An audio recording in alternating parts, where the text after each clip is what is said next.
ও শ্রীলঙ্কা টেস্টের হাইলাইটস। 2 উইকেটের অপেক্ষায় চতুর্থ দিন শেষ করেছিল বাংলাদেশ।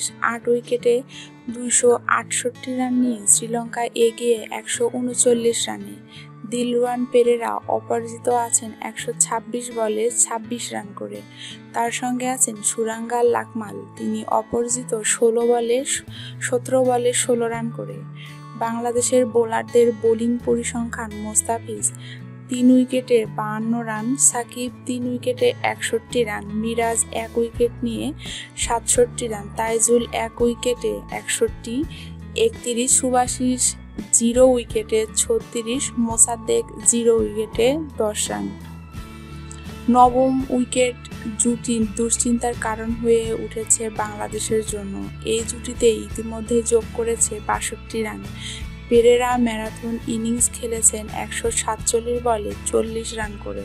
লাকমল অপরাজিত 31 রানে। শ্রীলঙ্কার লিড দাঁড়িয়েছে 171 রান। তাদের সংগ্রহ 8 উইকেটে 301। 50 পূরণ করেছেন দিলরুয়ান পেরেরা। 175 বলে 50 করেছেন তিনি। রান আউটে শেষ হলো দিলরুয়ান পেরেরার দীর্ঘ ইনিংস।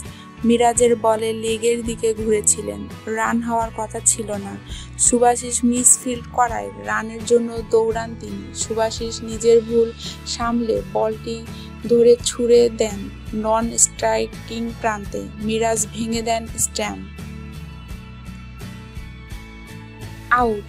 3 বল পরে সাকিব আল হাসানের বলে মোসাদ্দেক হোসেনের ক্যাচ হলেন লাকমল। 319 রানে অল আউট হলো শ্রীলঙ্কা। শততম টেস্ট জিততে বাংলাদেশে করতে হবে 191 রান। কাজটা কিন্তু খুব সহজ হবে না। এই রান করতে বাংলাদেশের হাতে থাকবে 2.5 সেশন। তামিম ইকবাল ও সৌম্য সরকারের ওপেনিং জুটিতে এখনো পর্যন্ত 21 রান এসেছে। লক্ষ্য পূরণে বাংলাদেশ হাতে পাচ্ছে সর্বমোট 72 ওভার। আউট। রঙ্গনা হেরাতের পরপর 2 বলে আউট সৌম্য সরকার ও ইমরুল কায়েস। শুরুটা যাচ্ছে তাই ভালো বাংলাদেশের। হাই স্ট্রিকের সম্ভাবনা হেরাতের। বাংলাদেশের সংগ্রহ 2 উইকেটে 22।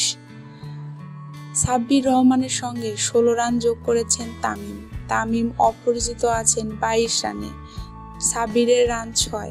লাঞ্চ বিরতির আগে পর্যন্ত বাংলাদেশের সংগ্রহ 2 উইকেটে 38 রান। জয়ের জন্য আরও 153 রান করতে হবে বাংলাদেশকে। দিনের শেষ 2 সেশনে আরও কমপক্ষে 59 ওভার ব্যাট করার সুযোগ পাবে মুশফিক বাহিনী। 37 রানেও অপরাজিত আছেন তামিম। সাব্বিরের সঙ্গে সঙ্গ দিচ্ছেন বেশ ভালোভাবেই। সাব্বির করেছেন 16 রান। 40 রানের অবিচ্ছিন্ন জুটি তামিম সাব্বিরের। বাংলাদেশের সংগ্রহ 2 উইকেটে 63। জয়ের জন্য এখনো 129 রান করতে হবে বাংলাদেশকে। টেস্টে নিজের 22তম 50 পূরণ করলেন তামিম। 90 বল খেয়ে 55 রানে অপরাজিত তিনি। সাব্বির অপরাজিত 24 রানে। বাংলাদেশের সংগ্রহ 2 উইকেটে 89। তৃতীয় উইকেট জুটিতে এখন পর্যন্ত এসেছে 66 রান। জয়ের জন্য 102 রান দরকার বাংলাদেশের। লক্ষ্যটাকে 100-র বেশ নিচে নামিয়ে এনেছে বাংলাদেশ। জয়ের জন্য এই মুহূর্তে দরকার আর 63 রান। তামিম সাব্বিরের অবিচ্ছিন্ন 106 রানের জুটিতে ম্যাচটা নিজেদের নিয়ন্ত্রণে নিয়ে এসেছে বাংলাদেশ। এখন দরকার কেবল দেখে শুনে মাথা ঠান্ডা করে বাকি রানটুকু তুলে নেওয়া। বাংলাদেশের সংগ্রহ 2 উইকেটে 128। তামিম 80 আর সাব্বির 37 রানে অপরাজিত আছেন। আউট। সেঞ্চুরি পেলেন না তামিম। কি করলেন তিনি? এত চমৎকার এক ইনিংস খেললেন, অথচ পরিণতি দিয়ে আসতে পারলেন না। 125 বলে 82 রান করে দিলরুয়ান পেরেরার বলে দীনেশ চন্ডিমালের দুর্দান্ত এক ক্যাচে পরিণত হলেন তিনি। তামিম ফেরার পর উইকেটে এসেছে সাকিব আল হাসান। সাব্বির অপরাজিত 39 রানে। তামিমের সঙ্গে সাব্বিরের জুটিটা ছিল 109 রানের। বাংলাদেশের সংগ্রহ 3 উইকেটে 133। জয়ের জন্য দরকার 58 run. Out. Sabbir Rahman LBW হয়ে ফিরলেন 41 রানে। হেরাতের পরে সুইপ করতে চেয়েছিলেন সাব্বির, ব্যাটে না লেগে বল লাগে তার প্যাডে, আবেদন হয়েছিল, সাড়া দেননি আম্পায়ার, তবে রিভিউ নিয়ে সফল হেরাত। বাংলাদেশের সংগ্রহ 4 উইকেটে 144, জয়ের জন্য 47 রান দরকার বাংলাদেশের। সাব্বিরের পর উইকেটে এসেছে মুশফিকুর রহিম, সাকিব আল হাসান অপরাজিত 10 রানে। চা বিরতির পর বাংলাদেশের সংগ্রহ 4 উইকেটে 161, জয়ের জন্য 30 রান দরকার বাংলাদেশের। সাকিব 14, মুশফিক 9 রানে অপরাজিত। আউট, সাকিব আউট, বিচিত্রভাবে আউট হলেন সাকিব। পেরেরার বলটি সাকিবের স্টাম্প ছুঁয়ে ফেলে দিল বেল।